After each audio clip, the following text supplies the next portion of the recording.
कल महादेव ने भी टिट फॉर टैट किया मेरे साथ। कैसे? आपको सत्य बताएं, हमारा कथा के बाद मौन रहता है थोड़ी देर, एक संत की आज्ञा से, कथा से पहले भी रहता है। तो शाम का समय हम यहां से गए, अब हम केवल धोती और बगलबंदी पहनते हैं, शॉल ऊपर डाल लेते, कुछ वैसा गर्म तो है नहीं। विश्वनाथ मंदिर में जब प्रवेश कर रहे थे, मुझे तभी शीतलता का अनुभव हो रहा था। और जब आपको कोई अनुभव होता है ना, उस स्थिति में सामने वाला अगर जा रहा हो तो आपको और ज्यादा अनुभव होने लग जाता है। आपको ठंड लग रही हो, उसी समय कोई ठंडे पानी से नहा रहा हो तो ठिठर आप जाओगे। तो हमसे कहा भी महाराज जी शायद अभिषेक भी, मैंने कहा नहीं अभिषेक नहीं मिले, मौन तो था, मैंने कहा आरती कर लेंगे, बस प्रणाम कर लेंगे, अभिषेक क्या कर रहे हैं, इतना ठंड हो रहा है। तो बोले नहीं अब आरती का समय है तो अभिषेक तो नहीं होगा, आप केवल दर्शन। मैंने कहा हाँ ये बढ़िया। गए, जैसे ही महादेव के सामने पहुंचे इतने में एक पुजारी जी लिया, लो महाराज जी लो जल चढ़ाओ। अब जल चढ़ाते समय मुझे लग तो रहा था, मैंने कहा महादेव मुझे क्षमा कीजिएगा, आपने अपना औरा ही ऐसा बना रखा है।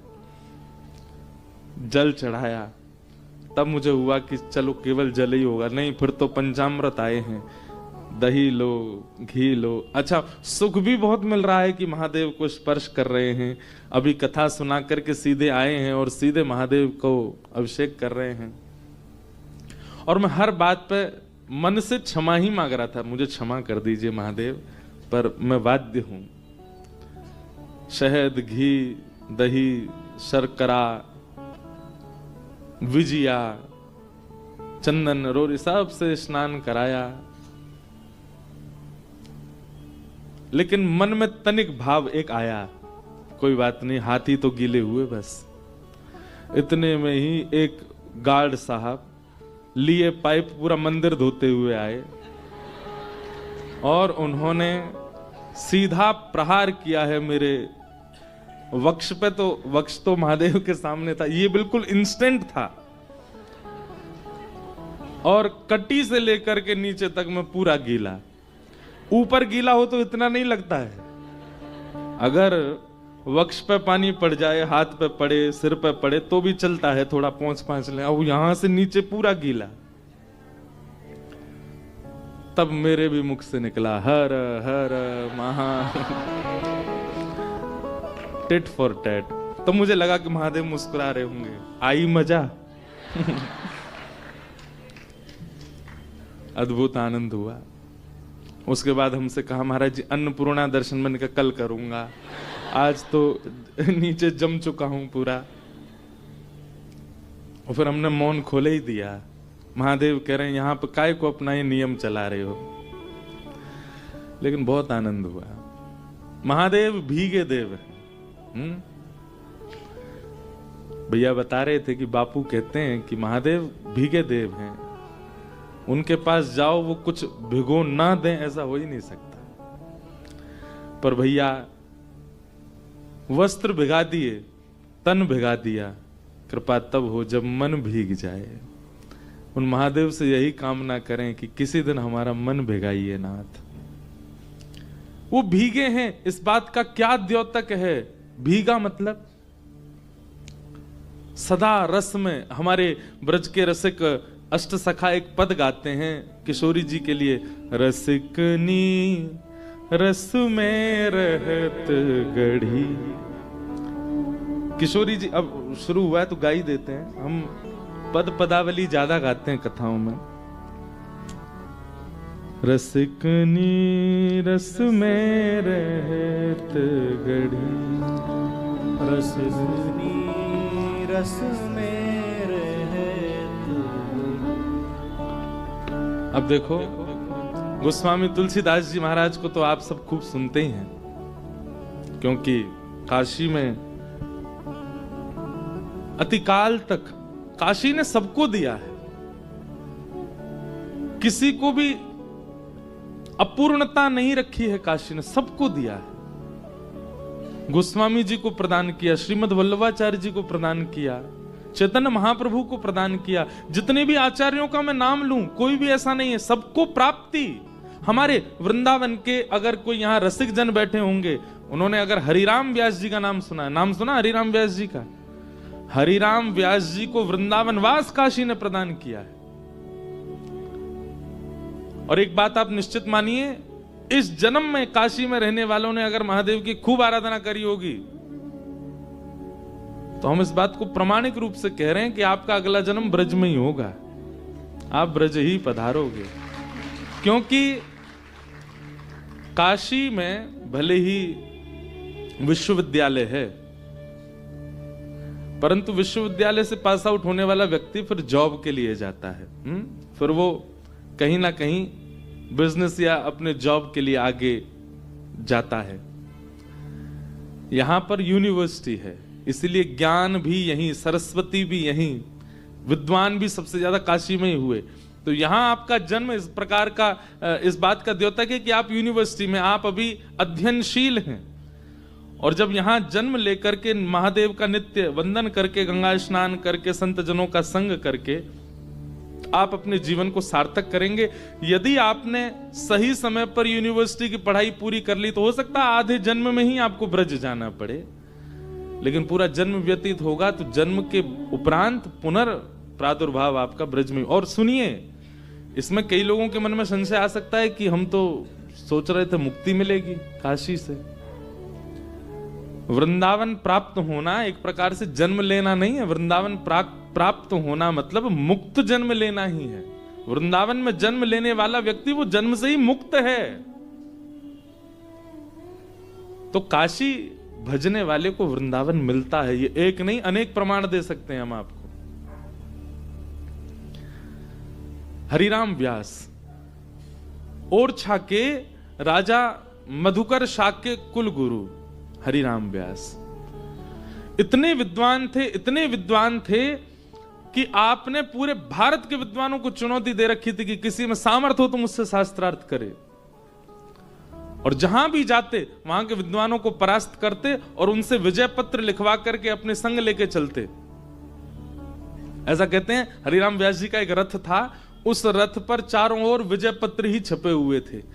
दक्षिण में जीत के आए, पूर्व में जीत के आए, पश्चिम में जीत के आए, इस क्षेत्र में, इस प्रांत में जीते। तब किसी ने कहा, व्यास जी आप सर्व विजयी तब माने जाओ तब काशी को जीत के आओ। तो हरिराम व्यास जी बोले ठीक है। रथ मोड़ लिया काशी की ओर। काशी की ओर जैसे ही रथ मुड़ा, बहुत ध्यान से सुनना, विद्वान तो थे, काशी के विप्र जब उनको पता चला कि हरिराम व्यास काशी आ रहे हैं, सबने उनकी महिमा तो सुनी थी। एक होता है विद्वान और एक होता तार्किक विद्वान, जो तर्क से जीत जाता है। हरिराम व्यास जी तार्किक विद्वान थे, मतलब कैसे भी जीतना है। काशी के विद्वान सब विश्वनाथ भगवान के पास गए और कहा, भगवान ये नगरी आपकी है, आप इसके रक्षक हैं, आप इसके स्वामी हैं। अगर यहां हरिराम व्यास आकर के हमें हरा जाते तो हमारी हार नहीं होगी, आपकी हार होगी। कृपा करके ब्राह्मणों की रक्षार्थ कुछ कीजिए।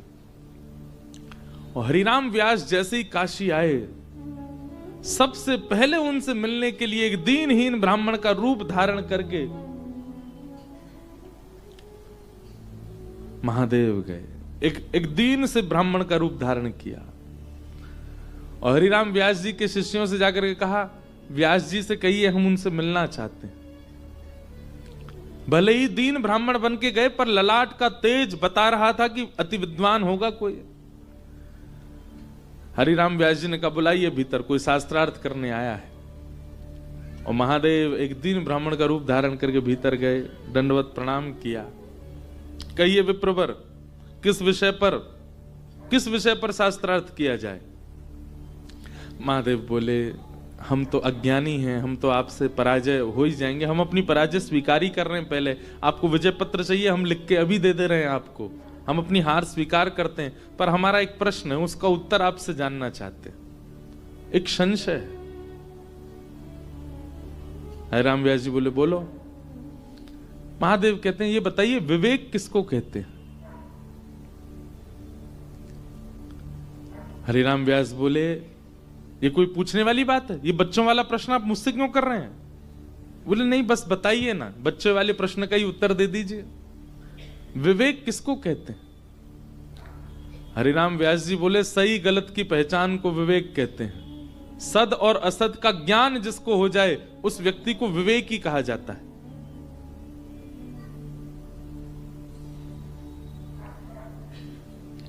हरिराम व्यास जी का उत्तर सुनकर के महादेव प्रसन्न हुए। व्यास जी बोले मुस्कुरा क्यों रहे हैं, बताइए आगे। बोले मैं यही जानना चाहता हूं सद और असद का ज्ञान जब विवेक है तो क्या वो विवेक आपको प्राप्त हो गया? क्या आप उस विवेक से युक्त हो गए हो? व्यास जी तो तिलमिला गए, तुम कैसी बात कर रहे हो मुझसे? बोले आप ज्ञानी क्यों बने हो? आपने अध्ययन विद्याध्ययन गुरु सेवा और ज्ञान केवल इसलिए लिया कि आप ब्राह्मणों को जा जा करके हराया करो, यही विवेक है आपका? इस ज्ञान से 4 लोगों का भला हो ये तो किया नहीं आपने, बल्कि 10 घरों में एक समय के चूल्हे बंद करवा दिया आपने उनको हरा करके। यही विवेक है आपका?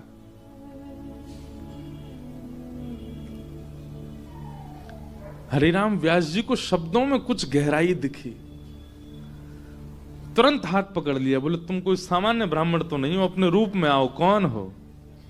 आहा, इतने में ही चिदानंद रूप शिवोहम शिव महादेव प्रकट हो गए। पंचवक्रम त्रिनेत्रम, चरणों में प्रणाम किया। हरिराम व्यास जी के नेत्र सजल हो गए। बोले महादेव मेरी विद्या का फल आज मुझे प्राप्त हुआ कि आप मुझे मिले। महादेव बोले नहीं, मेरी प्राप्ति तुम्हारी विद्या का फल नहीं है। तो बोले अपने रूप को पहचानो, आप सामान्य नहीं है हरिराम व्यास, आप श्री राधा कृष्ण की नित्य लीला की अनन्य सहचरी विशाखा हो। ललिता जी तो व्रजमंडल में आ चुकी हैं स्वामी श्री हरिदास जी के रूप में, अब आपका आगमन हुआ है। अपने विद्या से अपने ज्ञान से लोगों को परास्त मत करो, लोगों को दुखी मत करो, उस अनन्य रस का बखान करो जिस रस को वृंदावन में प्रकट किया है किशोरी जी ने। आप विशाखा हो, अभी इसी वक्त वृंदावन की ओर चले जाइए और वहां जाकर के उस नित्य लीला का रसिक जनों के लिए गान करना प्रारंभ कीजिए। और महादेव के वरद हस्त से हरिराम व्यास जी एक क्षण भी नहीं रुके, फिर और सीधे वृंदावन आ गए और कभी वृंदावन छोड़ करके नहीं गए। तो काशी का भजन वृंदावन की प्राप्ति करता है, वृंदावन दिलाता है। हो ना हो, हमने शायद, मेरा पूर्व जन्म काशी का ही रहा होगा, इसीलिए इस जन्म में वृंदावन में है महादेव की कृपा से। ये बात एक नहीं, मैं लाख बार कहूंगा, अंतिम श्वास तक कहूंगा कि राधा कृष्ण के जो प्रेम प्रकट होता है वो महादेव की कृपा से ही होता है।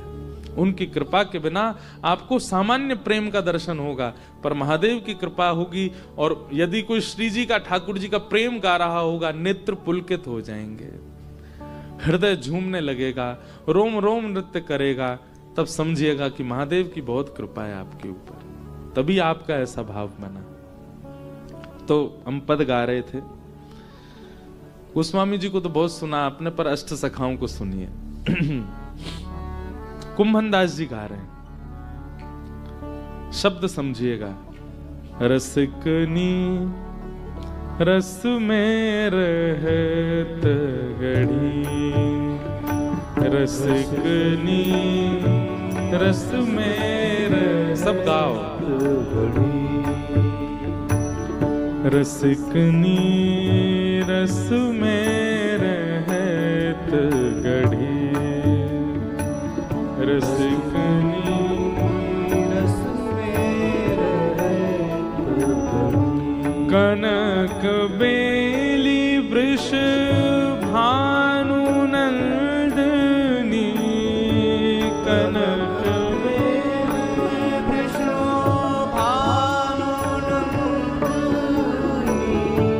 कनक बेली वृष भानु नंदनी, कनक बेली वृष भानु नंदनी, श्याम तमाल चढ़ी हो, श्याम तमाल चढ़ी। जिस प्रकार एक बेल वृक्ष पर चढ़ जाती है, ऐसे ही कुम्भनदास जी महाराज कह रहे हैं कनक बेल वृषभानु नंदिनी। हमारी किशोरी जी कौन है? बेली है। और श्याम रूपी तमाल वृक्ष के मन चित्त पर चढ़ गई हैं। सदा श्याम सुंदर के चित्त में विहार कर रही हैं, मस्तिष्क में रह रही हैं, नेत्रों में विहार कर रही हैं। श्याम तमाल चढ़ी हो, श्याम तमाल चढ़ी। रसिकनी रस में रहत गड़े, रसिकनी रस में रहत गड़े, रसिकनी रस में रहत गड़े, रसिकनी रस में रहत गड़े। बेहरत श्री गिरधरन लाल संग, बेहरत श्री हरण लाल संग, बेहरत श्री गिरधरन लाल संग, बेहरत श्री हरण लाल संग। कौने पाठ पढ़ी, हाँ कौने पाठ पढ़ी, हे कुंभनदास प्रभु को वरधन धरा, कुंभनदास प्रभु को वरधन धरा, कुंभनदास प्रभु को वरधन धरा, कुंभनदास प्रभु को वरधन धरा। रीत रस की बढ़ी, हाँ रीत रस की बढ़ी, रसिकनी रस में रहत गड़े, रसिकनी रस में रहत गड़ी, रसिकनी रस में गहत रसिकनी रस में।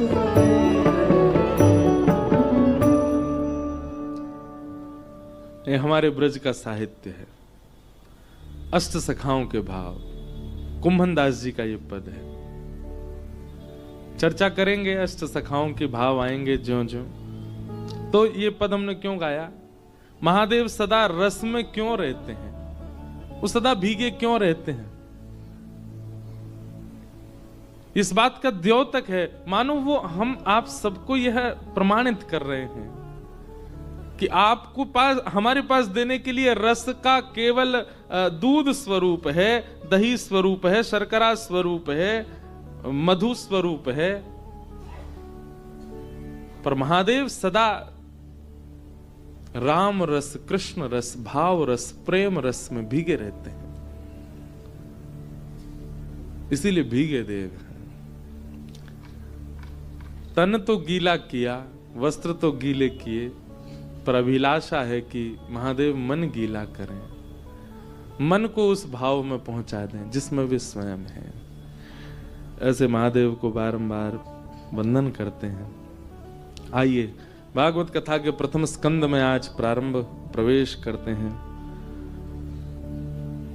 श्रीमद् भागवत महापुराण की भागवत जी का पहला श्लोक। 18,000 श्लोक हैं श्रीमद् भागवत में, जिसमें सबसे कठिन श्लोक सबसे पहला श्लोक। कठिन बोलें तो उसका अर्थ समझना बहुत मुश्किल है, लेकिन यथामति यथासंभव कहेंगे। शार्दुल विक्रीडित छंद, मतलब संस्कृत के श्लोक छंदबद्ध होते हैं, उन छंदों का कोई तात्पर्य होता है। भागवत जी का प्रथम श्लोक शार्दुल विक्रीडित यानी कि नृत्य करता हुआ शेर।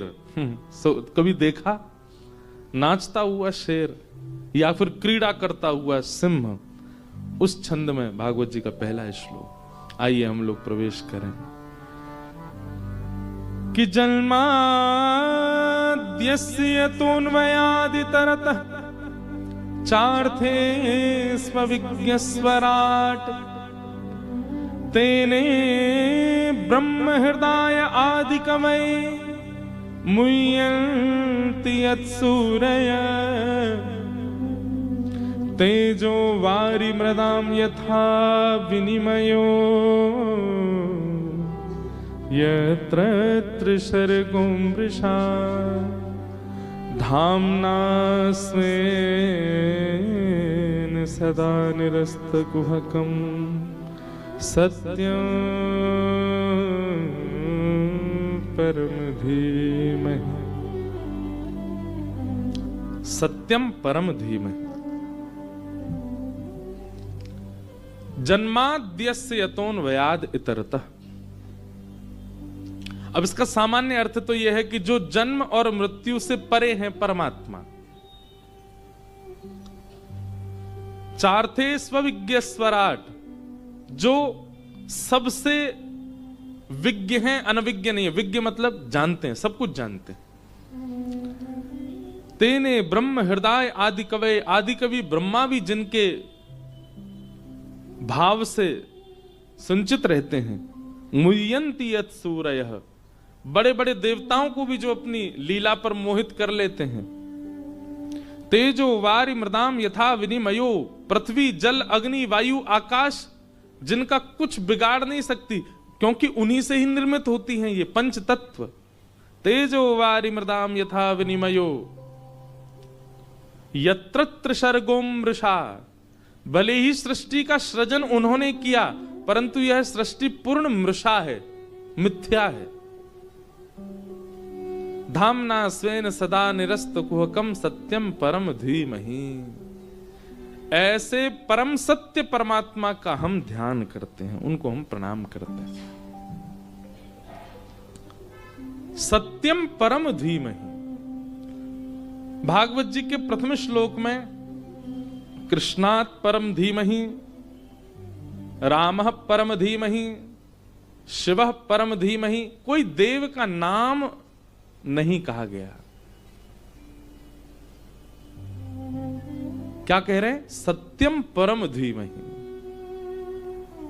जो भी परम सत्य है हम उसको वंदन करते हैं। अभी हम मानस जी की कथा करके आए रामेश्वरम, और बालकांड ही वहां कहा। कितना बड़ा वंदना प्रसंग है गोस्वामी जी का, सबको वंदन कर रहे हैं।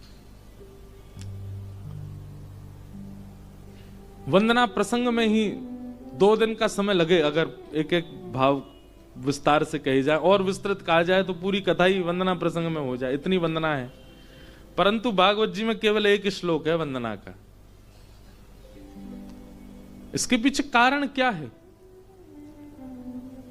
भागवत के रचनाकार वेदव्यास हैं, यानी वो स्वयं भगवान हैं।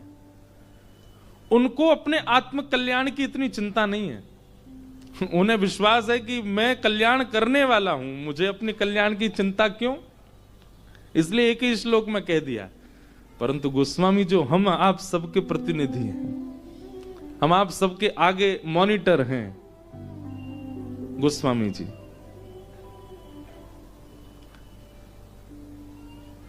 हमारे कल्याण में कहीं ना कहीं हमको संशय लगता है, इसलिए कोई रह ना जाए, कोई छूट ना जाए, कहीं मेरे से चूक हो ना जाए, इसलिए सबको प्रणाम कर रहे हैं, सबको वंदन कर रहे हैं। ऐसा मुझे अनुभव हुआ। इसलिए कहीं भागवत जी के मंगलाचरण को सुनकर के आप ये ना सोचें कि व्यास जी ने भी तो एक ही बार वंदना करी, हम भी एक ही, नहीं, सबको वंदन करो। सिया राम मैं सब जग जाने करहूं प्रणाम। हां, प्रणाम सिया राम जी को ही करना है, पर जब भी किसी को भी देखो उसमें सिया राम जी को ही देख करके प्रणाम करो। आपका इष्ट एक ही होना चाहिए, पर कभी किसी अन्य देव के पास भी जाओ तो उन अन्य देवों का निरादर ना कीजिएगा बिना प्रणाम किए, उनमें भी सिया राम जी को देख के प्रणाम करो। भागवत जी में वर्णन आता है जड़ भरत जी का प्रसंग। तो जड़ भरत जी पर जब उनको बलि चढ़ाने के लिए ले गए, बहुत सुंदर कथा है जड़ भरत जी की। तो जब उनको बलि चढ़ाने के लिए ले गए तो काली मैया के सामने हाथ पांव बांध करके जड़ भरत जी को बैठा दिया।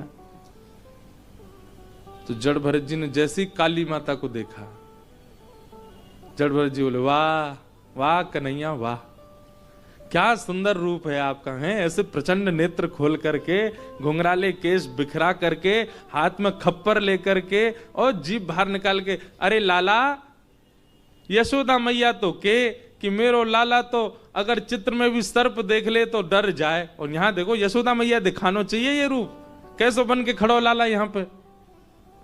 वो काली मैया में भी ठाकुर जी को देख रहे हैं। और उसका परिणाम भी वो भागवत जी में लिखा है, जैसे ही उन्होंने काली में ही अपने इष्ट का दर्शन किया और उसके बाद कहा, हे इष्ट यदि मेरी बलि से आप प्रसन्न हो तो मैं अपनी बलि देने को तैयार हूं। तुरंत सिर नीचे किया और जैसे ही कोल भीलों ने गर्दन काटने के लिए तलवार प्रकट की, सहसोच्चाट देवी भद्रकाली मूर्ति खंडित हो गई और उसमें से प्रत्यक्ष काली प्रकट हो गई और प्रकट होकर के जितने कोल भील थे सबका वध कर दिया। थोड़ी देर बाद जड़ भरत जी ने देखा अभी तक गर्दन कटी नहीं हमारी, ऊपर उठ करके जब चारों ओर देखा तो काटने वालों की कटी पड़ी थी और सामने साक्षात भद्रकाली प्रकट रूप से खड़ी हैं। जड़ भरत जी कहते हैं, लाला तेरी बड़ी कृपा, तेने मुझ को जीवन दान दियो, लेकिन लाला मुझ को तेरे यार रूप तो बहुत भय लग रहा हो, तो मैं तो अभी प्रणाम करके जा रहा हूं, अगली बार ऐसा मत आइयो, रूप बदल के आइयो।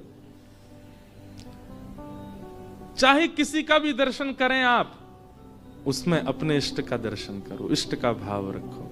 हम महादेव को भी वंदन करते हैं ना।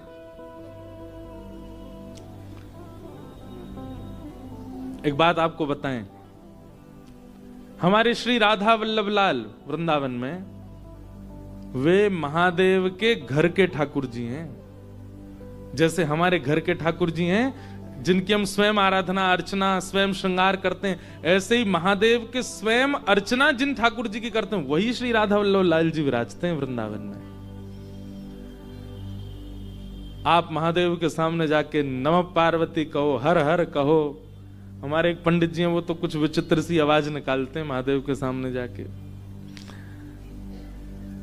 लेकिन महादेव को यदि प्रसन्न करना हो ना तो एक बार कहती हूं, श्री राधा वल्लभ लाल की।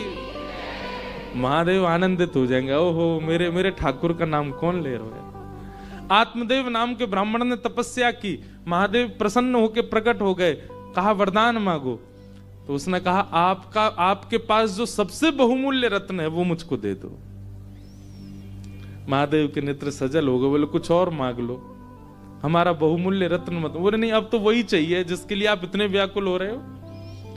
तब महादेव अपने हृदय से लगा के श्वेत द्वीप, हम लोग किस द्वीप में रहते हैं? जम्बू द्वीप।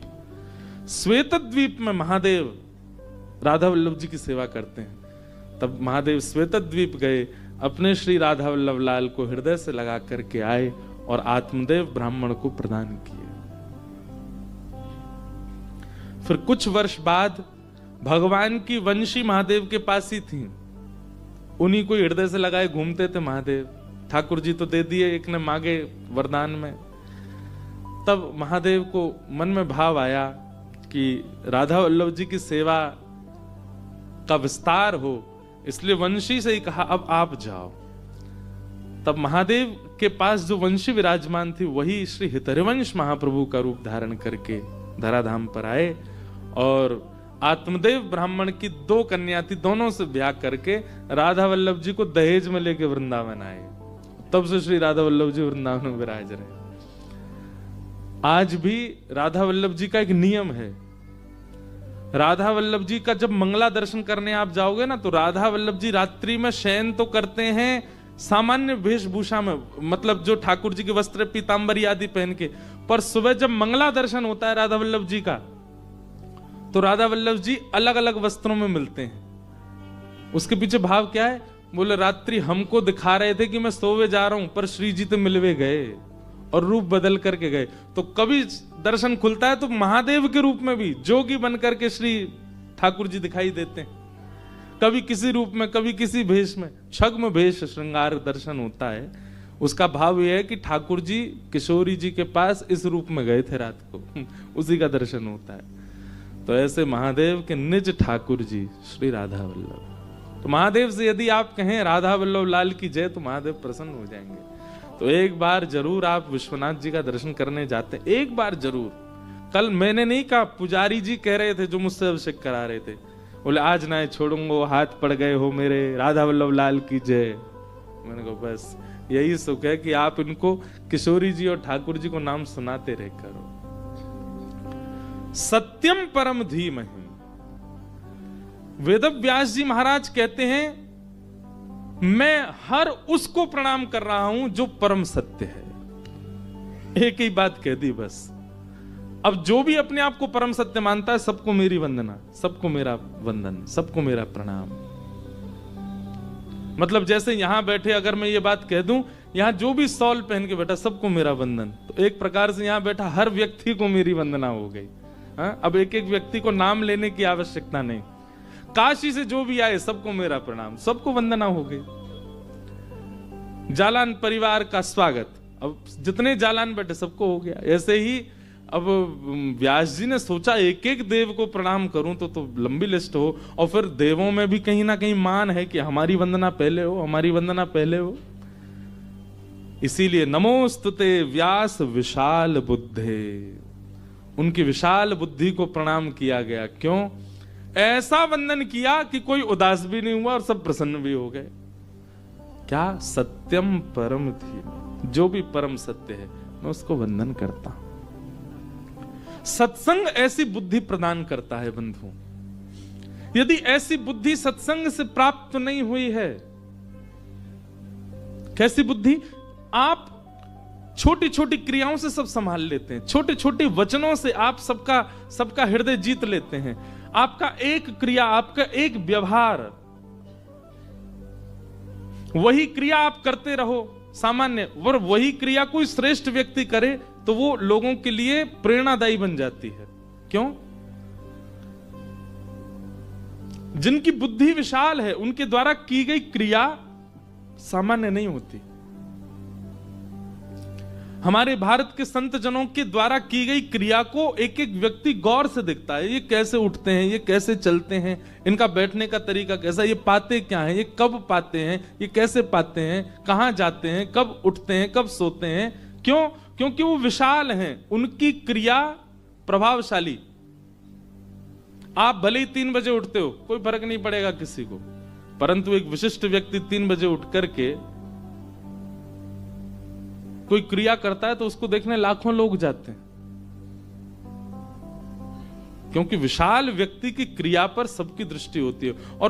और एक और बात, क्रिया वही सब करें, पर किसी की क्रिया के प्रति यदि आपका आकर्षण बन रहा है, इसका मतलब यह है कि उसकी क्रिया में तत्परता और उसकी क्रिया में लगन विशेष है। वो क्रिया केवल क्रिया बांध करके नहीं कर रहा, वो उसका विशिष्ट नियम है, इसलिए आपका आकर्षण बन रहा है। गंगा स्नान की भी सबकी अपनी विधा होती है। कई लोग तो कपड़ा उतारे सीधे तीसरी सीढ़ी से छलांग गए, उनकी क्रिया है। कई लोग हैं वो बैठेंगे, उसके बाद अपना जनेऊ कान के ऊपर से घुमा के डालेंगे, हाथ में जल लेंगे, हाथ की मुद्रा विचित्र होगी, उसमें कुशा पहनेंगे, कुशा के बाद फिर तर्पण करेंगे, फिर संध्योपासन करेंगे, प्राणायाम करेंगे, प्राणायाम करने के बाद फिर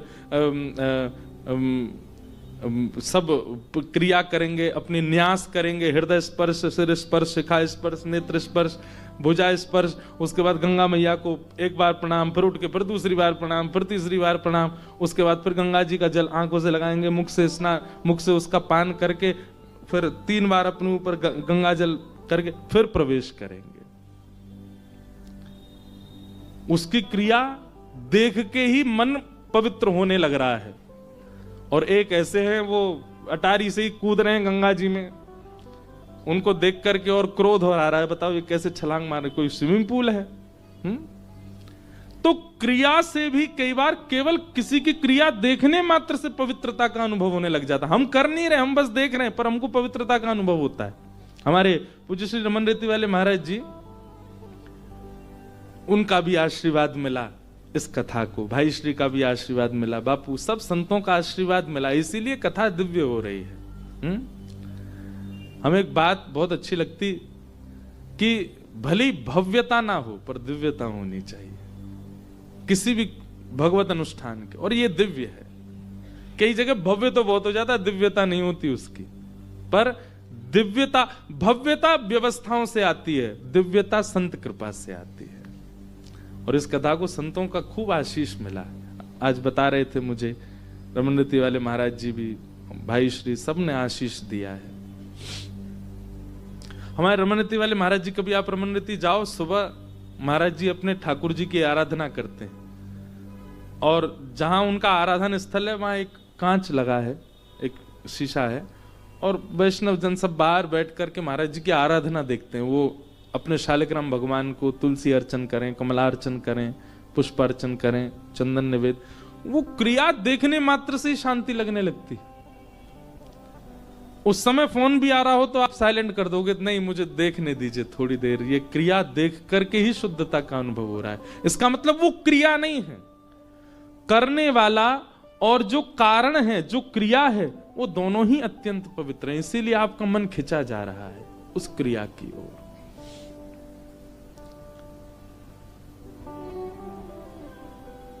नमोस्तुते व्यास विशाल बुद्धे, जिन्होंने केवल एक पंक्ति में सबको प्रणाम कर दिया। व्यास जी जब कलम उठाए भागवत जी लिखने के लिए, 33 कोटि देवता आकाश से देख रहे हैं, और सबके मन में यह भाव है कि भागवत सबसे बड़ा ग्रंथ है भारत भूमि का, और इस ग्रंथ में किसके नाम को पहले अंकित किया जाएगा।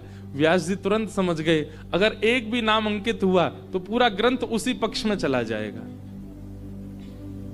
इसलिए व्यास जी जन्माद्यस्य तोन्वयादि तरतश्चार्थे सुविज्ञ स्वराट तेने ब्रह्म हृदय आदि कवये मुह्यन्ति यत्सूरयः तेजो वारि मृताम यथा वनिमयो यत्र त्रिसर्गो मृषा धामना स्वेन सदा निरस्त कुहकम। सबकी क्यूरियोसिटी बढ़ रही है, अब हमारा नाम आएगा। तुरंत व्यास जी कहते हैं सत्यम परम धीमहि, जो भी परम सत्य है मैं उसको वंदन करता हूं। कोई उदास नहीं हो सकता इस बात से, और कोई विशेष प्रसन्न भी नहीं, सब सम हो गए। ठीक है, इन्होंने तो कहा जो भी परम सत्य है। यही हुआ गजेंद्र मोक्ष स्तुति में, आपने सुनी है? जब गजेंद्र को ग्राह ने पकड़ा, त्रिकूट नाम के पर्वत में एक गजेंद्र रहता था। ये पहले इंद्रद्युम्न नाम का राजा था, अभी शुरू हुआ तो आज कह ही देते हैं। इंद्रद्युम्न नाम के राजा थे कौन? ये पूर्व में गजेंद्र ही। इनसे एक अपराध बना था, और वो अपराध क्या था? ये अपने ठाकुर जी की सेवा कर रहे थे, और उसी समय किसी संत का आगमन हुआ। सेवा आधी ही हुई थी और तभी संत का आगमन हो गया। तो इन्होंने अपने सब सेवक जनों से कहा, संत से कहिए थोड़ी देर प्रतीक्षा करें, मैं सेवा करके फिर आता हूं। और उसमें तनिक एक अभिमान भी था कि अपने ठाकुर जी को थोड़ी छोड़ जाऊंगा कोई संत आ जाए तो। केवल ये अपराध था इनका। इससे सीखने को मिल रहा है आपको कुछ? आपके कितने भी नियम हो, नियम दो लोगों के सामने नहीं होते। एक वो जिससे आपका बहुत प्रेम है, एक वो जो भगवत प्राप्त है। और क्षमा कीजिए, आप यदि अपने नियम का पालन इन दो के सामने भी कर रहे हैं तो वो नियम कहीं ना कहीं आपका पाप बन जाएगा। बहुत ध्यान से सुनिएगा इस बात को। आप किसी नियम में व्यवस्थित हैं, चाहे वो कोई भी है, लेकिन ये दो प्रकार के महापुरुष आपके सामने आ जाएं। एक वो जिससे आपका बहुत प्रेम है, प्रेमी के सामने भी नियम रखा जाए तो फिर प्रेम कैसा, वहां तो तोड़ना पड़ता है।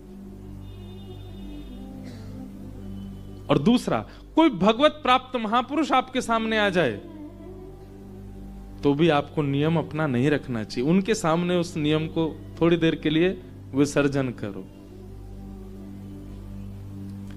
आप ठाकुर जी की सेवा कर रहे हैं, अपने ठाकुर जी का भोग लगा रहे हैं, उत्थापन कर रहे हैं, श्रृंगार कर रहे हैं, और उसी समय ब्रजमंडल से कोई श्रेष्ठ भगवत प्राप्त कोई संत आपके घर आ जाएं, तो ठाकुर जी को एक वस्त्र ओढ़ा दो। लाल जी, आपके जन आए हैं, पहले उनका स्वागत कर लें। ठाकुर जी इससे बहुत प्रसन्न होंगे। ठीक है, हमारी सेवा बाद में, पहले उनको पूछो जाके, और जाओ जाकर के उनका वंदन आद। ये अपराध बना इंद्रद्युम्न राजा से कि एक संत आए और इंद्रद्युम्न अपनी सेवा, उनको कहो बैठे, मेरी अभी सेवा चल रही है। जो सेवा 10 मिनट में पूर्ण हो जानी थी, इंद्रद्युम्न ने 1 घंटा एक्स्ट्रा लगाया, ये दिखाने के लिए देखो मैं सेवा के प्रति कितना तत्पर हूं। और इसी अपराध के कारण उनको अपने अगले जन्म में गजेंद्र बनना पड़ा, गज बनना पड़ा। पत्नी बच्चों के साथ एक दिन नदी स्नान के लिए गए थे। त्रिकूट पर्वत के राजा थे। स्नान करने के लिए गए तो एक ग्राह ने, मगरमच्छ ने पैर पकड़ा। गजेंद्र को लगा कोई जल का जीव है, अभी इसको पता नहीं है कि मैं कौन हूं। पता चल जाएगा ना कि मैं कौन हूं, गिरा गिरा डोलेगा पैरों में। अभी तो पांव पकड़, थोड़ी देर पकड़ने दो इसको, अभिमान में। लेकिन जब बाहर निकलने का समय आया, पत्नियां बच्चे सब बाहर जाने लगे, गजेंद्र जैसे निकलने लगा तो ग्राह ने और कस के पकड़ा। कथा सबको पता है। 1 दिन, 2 दिन, 3 दिन, 4 दिन व्यतीत हो गए। बच्चे जाने लगे, पत्नियां जाने लगी, अकेला रह गया गजेंद्र। एक पत्नी बची थी, बस वो सूंड से खींच रही थी। 4 दिन बाद वो भी धीमे धीमे अपनी सूंड छोड़ने लगी। तो गजेंद्र बोला, देवी तुम तो मुझे छोड़ के मत जाओ ना। तो पत्नी बोली, अब आप पता नहीं कब तक रहेंगे यहाँ, मैं कब तक रहूं, बच्चों को भी तो देखना है, भोजन करना है, उनको भी पवाना है। और ऐसा कह के वो भी चली गई। तब गजेंद्र के नेत्रों में अश्रु भर आए। जिनके लिए सब कुछ लुटा दिया मैंने, आज मुझे सब छोड़ के चले गए। तब गजेंद्र ने नेत्र बंद करके स्मरण किया, और उसी काल में उन संत ने जिन्होंने इंद्रद्युम्न राजा को श्राप दिया था कि तुम भगवान की बड़ी सुंदर सुंदर स्तुतियां गाते हो, हम तुम्हें श्राप देते हैं, सब भूल जाओगे तुम, और तुमको इसका एक पुनर्जन्म लेना पड़ेगा एक जीव के रूप में। लेकिन जब आर्त भाव से सब तुम्हें छोड़ करके चले जाएंगे, तब तुम महानायक ठाकुर जी को जब पुकारोगे, निकुंज नायक भगवान को जब पुकारोगे, तब तुम्हारे द्वारा रचित स्तुति तुमको पुनः याद आएगी और उसी से तुम्हारा उद्धार होगा। तब गजेंद्र को अपने इंद्रद्युम्न जन्म में लिखी हुई स्तुति स्मृति में आई, और तब उन्होंने स्तुति गाई। गजेंद्र मोक्ष स्तुति की एक खास बात है, पूरी स्तुति में जिस प्रकार भागवत के पहले श्लोक में भगवान का नाम नहीं है, ऐसी पूरी स्तुति में भगवान का नाम नहीं है। केवल गुणी गुण बताते जा रहे हैं, जो ऐसे हैं, जो ऐसे हैं, जो ऐसे हैं, जो ऐसे हैं, गुणों का वर्णन करते जा रहे हैं। आकाश में कहते हैं 33 कोटि देवता प्रकट हो गए गजेंद्र की स्तुति के समय, लेकिन कोई भी रक्षा करने नहीं आया। क्यों? सबके मन में भाव था, एक बार नाम बोल दे तो हम जाएं। पर गजेंद्र ने किसी का नाम नहीं बोला। और जैसे ही किसी का नाम नहीं बोला, सोई ठाकुर जी शेषनाग पर खड़े हो गए। गरुण जी को कहा जल्दी आओ। लक्ष्मी जी बोली कहां जा रहे हैं? बोले गजेंद्र की रक्षा कर। उसने आपका नाम तो लिया नहीं। देखो सब खड़े, जब किसी का नाम नहीं लिया तो आपको इतनी जल्दी क्यों होती सब जगह जाने की? बोलने दीजिए एक बार, वैकुंठपति आए, नारायण आए, श्रीपति आए। ठाकुर जी बोले मेरा एक नाम यह भी है कि मेरा कोई नाम नहीं है। अदृश्य, अनाम, शून्य, यह भी मेरा ही स्वरूप है लक्ष्मी। यदि स्तुति में कोई नाम प्रकट नहीं हुआ, इसका मतलब वह भी मेरी ही है। हमारे ब्रज के संत कहते हैं जैसे लावारिश जमीन हो, जिस जमीन का कोई स्वामी ना हो, वो जमीन ऑटोमेटिक सरकार की हो जाती है। ऐसे ही गजेंद्र की जो स्तुति है वो लावारिश है, उसमें कोई किसी का नाम नहीं है। इसलिए ठाकुर जी ने उसको अपना बनाया। बोले ये किसी का नाम नहीं बोल रहा है, इसका मतलब मेरी है ये। और जैसे ही भगवान गरुण पर आरूढ़ होकर के गजेंद्र की रक्षा करने गए, पूरी स्तुति में गजेंद्र ने नाम नहीं बोला है, लेकिन जैसे ही ठाकुर जी रक्षा के लिए पधारे, तुरंत गजेंद्र ने उस सरोवर में एक कमल था, उसको अपनी सूंड से तोड़ करके आकाश की ओर प्रस्तुत किया। और तब अंत में कहता है नारायण खिल गुरो भगवन नमस्ते। इस अखिल ब्रह्मांड के जो गुरु हैं नारायण, मैं उनके चरणों में वंदन करता हूं। तब भगवान ने आकर के गजेंद्र की रक्षा की। एक बात स्पष्ट होती है कि ठाकुर जी को नाम सुनने की और नाम के प्रस्तुतिकरण से ठाकुर जी प्रसन्न नहीं होते।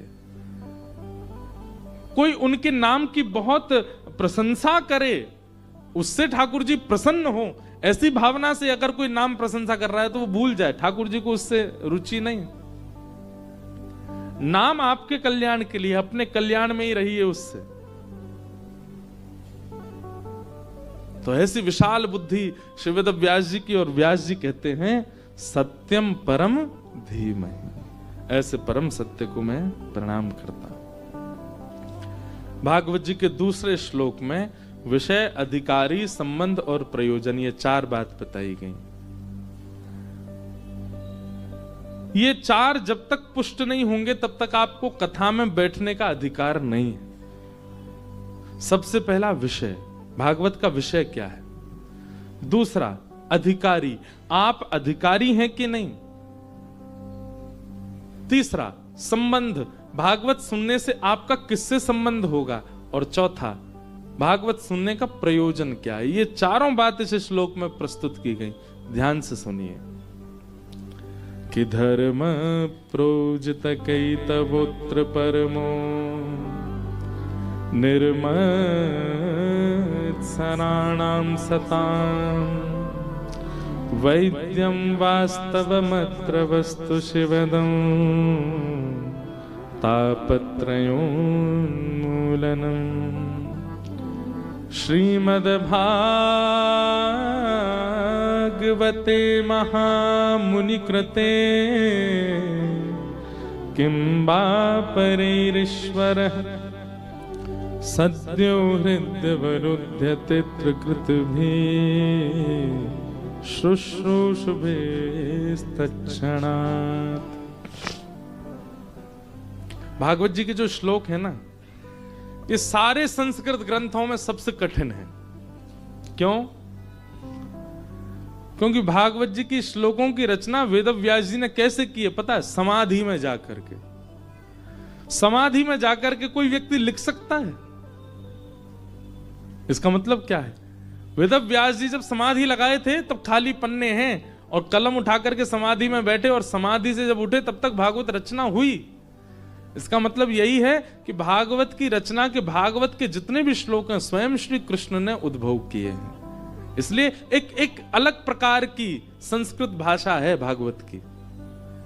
इसलिए विद्वान कहते हैं कि विद्वान की परीक्षा भागवत से है। भागवत जी के श्लोक अद्भुत है। अब सबसे पहली बात विषय। भागवत जी का विषय क्या है? तब कहते हैं धर्म प्रौजित कई तवोत्र परमो। सावधानी से सुनिएगा, सुनने वाले श्रोता के चित्त में परम धर्म का उद्दीपन होना, यही भागवत का विषय है। परम धर्म का मतलब क्या होता है?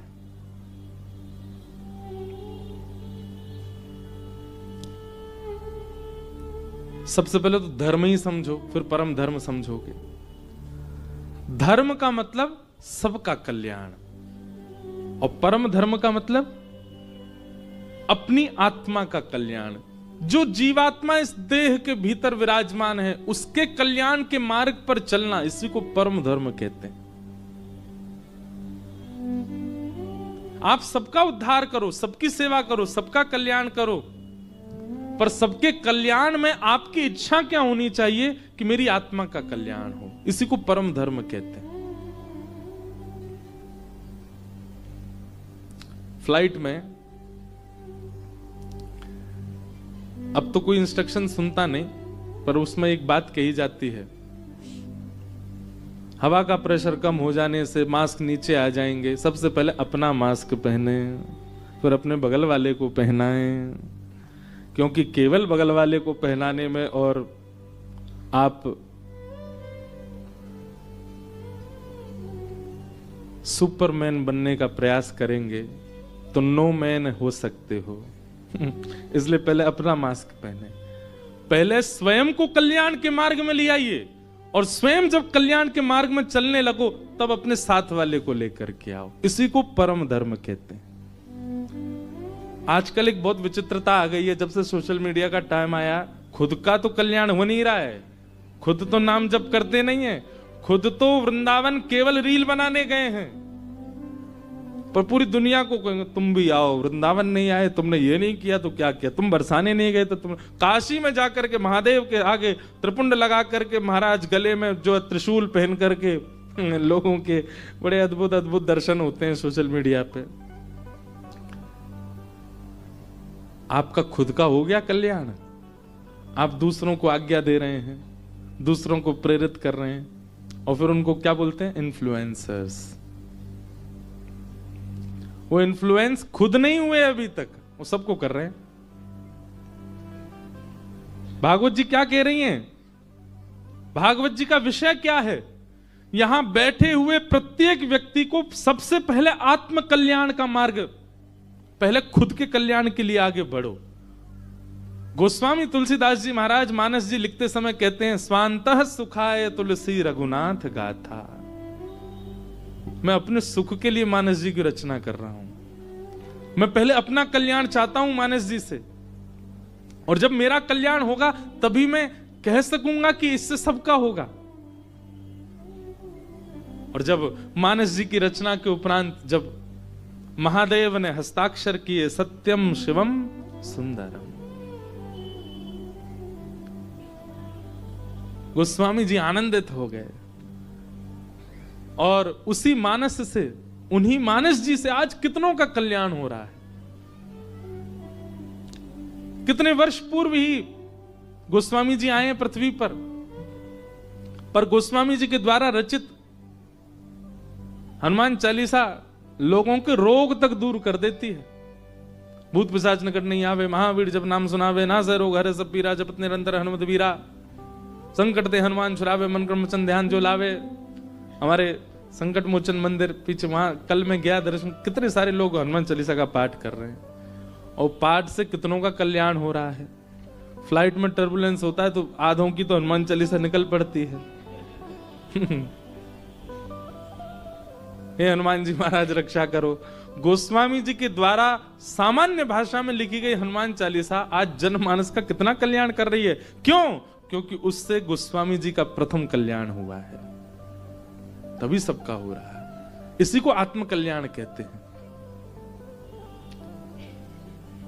एक पंक्ति मैंने गाई, क्योंकि काशी में बैठे हैं, यहीं से कल्याण हुआ गोस्वामी जी का। एक पंक्ति है गोस्वामी जी के लिए, जय जय सिया रघुराई, जयति जय तुलसी गुसाई, जय जय सिया रघु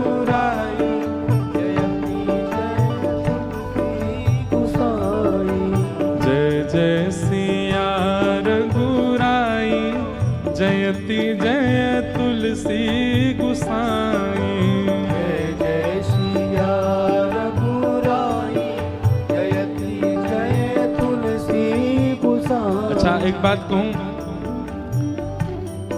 जालान परिवार में इतने बीजारोपण हो चुके हैं मानस जी के बापू के द्वारा कि यहाँ सहज ही बार बार गोस्वामी जी मुझे याद आ रहे। हमारे नाना जी एक बात कहते थे, वो लाला कथा करते करते सहज ही उस भाव का स्मरण होने लग जाए जिस भाव का कथन भी नहीं चल रहा है, और वो भाव बार बार याद आने लग जाए, वो महापुरुष याद आने लग जाएं, तो समझ जाना वो महापुरुष कथा में ही बैठे हैं, उनकी उपस्थिति है। जय जय सिया रघुराई, जयति जय तुलसी गुसाई।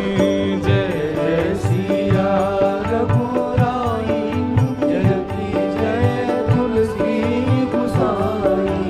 जय जय सिया रघुराई, जयति जय तुलसी गुसाई।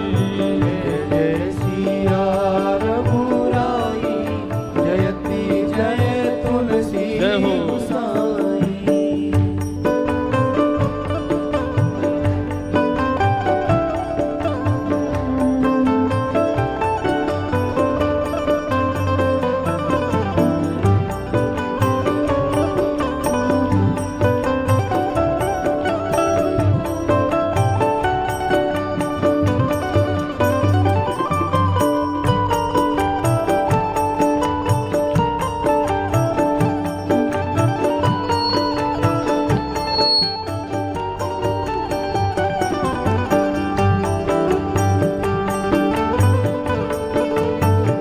सियावर रामचंद्र भगवान की।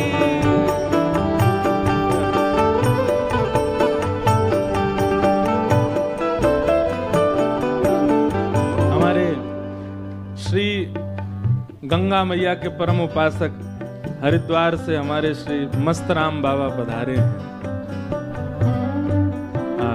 जय।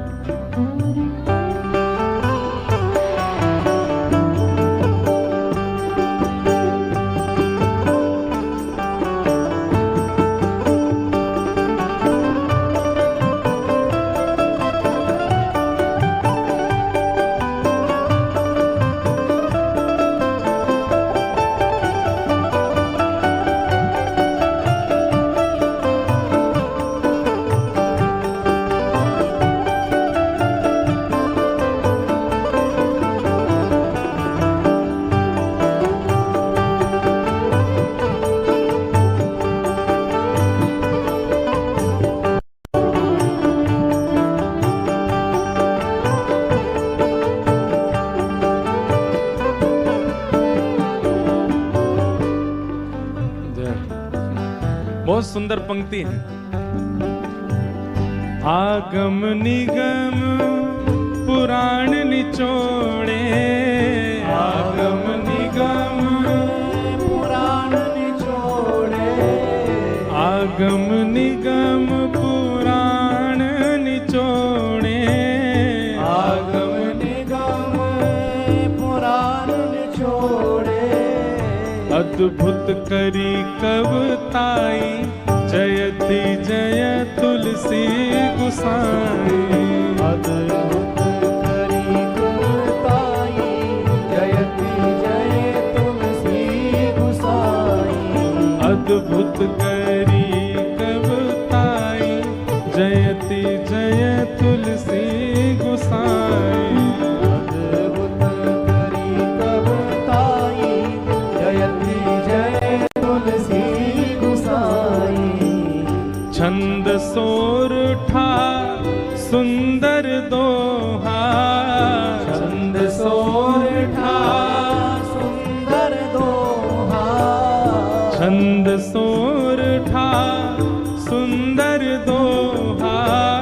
छंद सोरठा सुंदर और दोहा। रुचि रुचार चौपाई, जयति जय तुलसी गुसाई। रुचि रुचार चौपाई, जयति जय तुलसी गुसाई।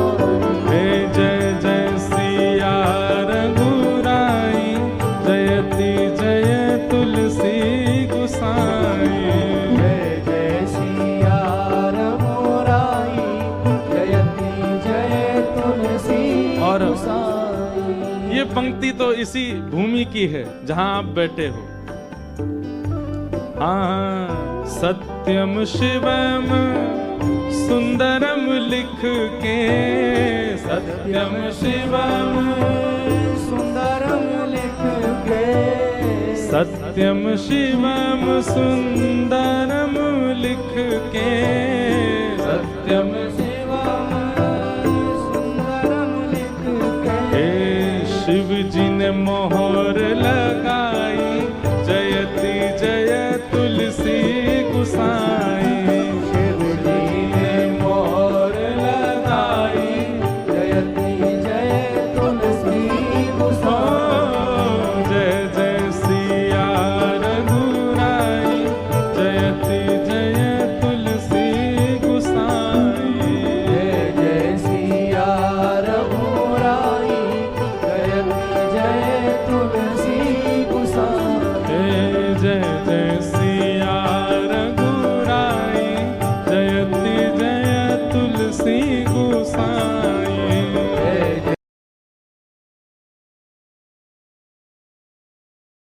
जय सिया रघुराई, जयति जय तुलसी गुसाई। सत्यम शिवम सुंदरम लिख के, सत्यम शिवम सुंदरम लिख के। शिव जी ने मोहर लगाई, जयति जय तुलसी गुसाई। शिव जी ने मोहर लगाई, जयति जय तुलसी गुसाई। तो आत्म कल्याण पहले आवश्यक है, तभी आप दूसरे का कर सकते हैं। लोग कलिकाल में राक्षस क्यों बनते जा रहे हैं? आत्म कल्याण तो हुआ नहीं, दूसरे के कल्याण में पहले आगे आ रहे हैं और उसको परमार्थ का नाम दे रहे हैं। परमार्थ आप तभी कर सकते हैं जब आपने स्वयं पथ पर चल करके कांटे हटा रखे होंगे, तब दूसरों को भेजो ना। इसलिए भागवत जी के प्रथम श्लोक में कहा, धर्म प्रवुजित कई तबोत्र परमो। अब देखिए एक बात सुनिएगा, सब लोग इधर देखो। क्या रावण ज्ञानी नहीं था? क्या रावण विद्वान नहीं था? क्या रावण नित्य शिवाराधना नहीं करता था? क्या रावण नित्य त्रिपुंड नहीं लगाता था? सारे क्रम करता था, आत्म कल्याण नहीं किया था, इसलिए उसका ज्ञान किसी का कल्याण नहीं कर पाया।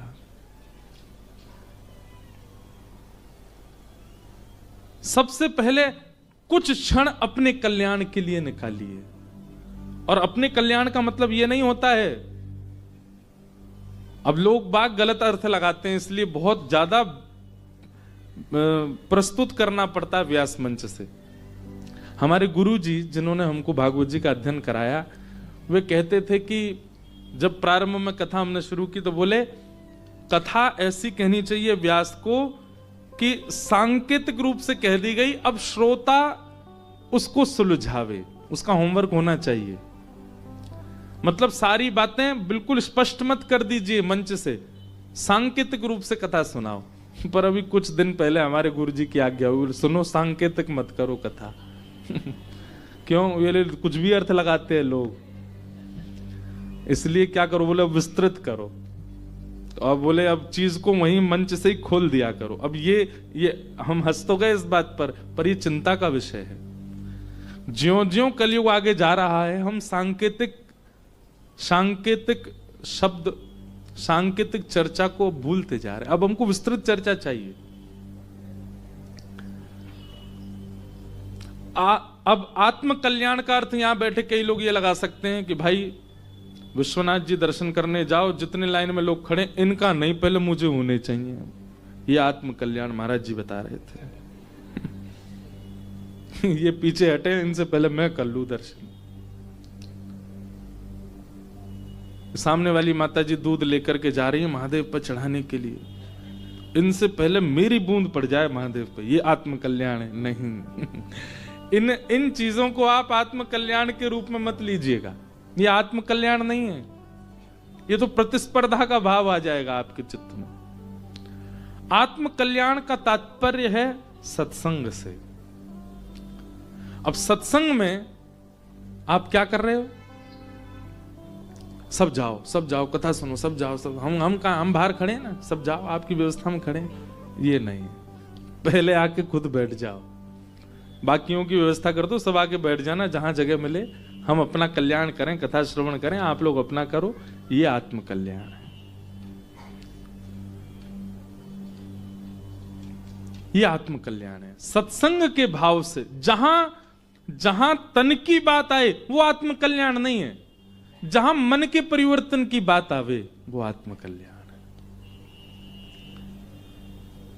तन की स्थिति जहां प्रकट हो रही है वो आत्म कल्याण नहीं है, मन की स्थिति जहां है वो आत्म कल्याण है। उसमें आप आगे रहिए, करिए अपना कल्याण। तो भागवत जी का विषय क्या है? धर्म प्रोजित कैत्रवोत्र परमो। पहले अपना कल्याण, और ये आत्म कल्याण की स्थिति अगर आपकी नहीं बनी है अभी तक, आप कथा सुनना प्रारंभ कीजिए, सप्ताह कथा श्रवण करती आपका आत्म कल्याण करने का भाव प्रकट हो जाएगा, आप आत्म कल्याण करने लगेंगे। तो भागवत जी का विषय क्या है? परम धर्म के मार्ग पर श्रोता को पहुंचाना, यह भागवत का विषय है।